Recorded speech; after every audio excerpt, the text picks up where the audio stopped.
ব্যর্থতা। যে ভাই বোনদের, আমার বোনরা ভিজতেছে, আমার ভাইরা ভিজতেছে, সমস্যা নাই, কিন্তু আমার বোনরা এসে ভিজতেছে। এই ব্যাপারটা যদি প্রশাসন না বুঝেও যদি বসে থাকে, তাহলে সেই প্রশাসনকে দিয়ে এই বিশ্ববিদ্যালয় চালানোর কোনো দরকার নেই। বিশেষ করে আমার পাশে দাঁড়িয়ে আছে দীপ বাহাদুর।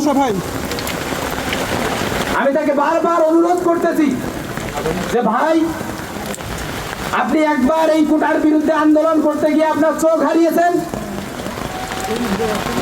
আপনি আর্টিফিশিয়াল চোখ দিয়ে আপনার এখানে জীবনটা চলতেছে। আপনি প্লিজ, বৃষ্টি হচ্ছে, বাইরে কোথাও গিয়ে বসেন। সে কোনোভাবেই যেতে চাচ্ছে না। আপনাদের সবাইকে আমি বলবো, আমরা দীপ মাহবুবকে একটু কোথাও জায়গা করে দিতে পারি না? আমরা দীপ মাহবুব এখান থেকে চলে গেলে ভালো হবে কি? আমি এখান থেকে যাবো না। বসুন্ধরা টিস্যু অশুদ্ধতার বিরুদ্ধে এক বিন্দুও ছাড় নয়।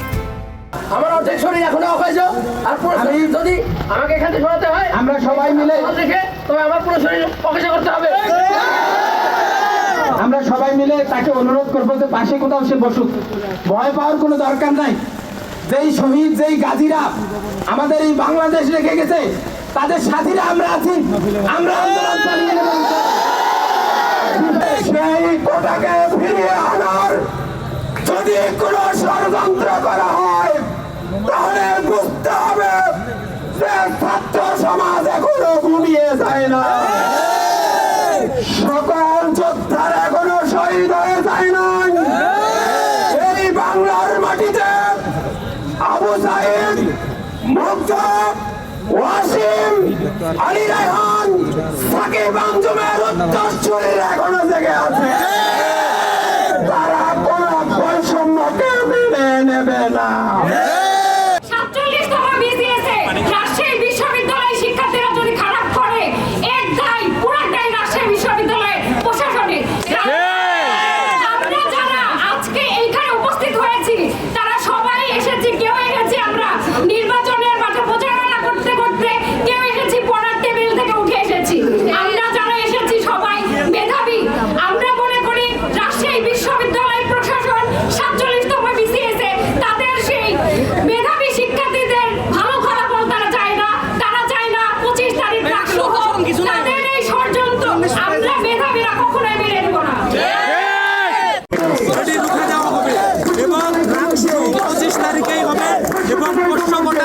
রাজশাহী বিশ্ববিদ্যালয়ে থাকবে না।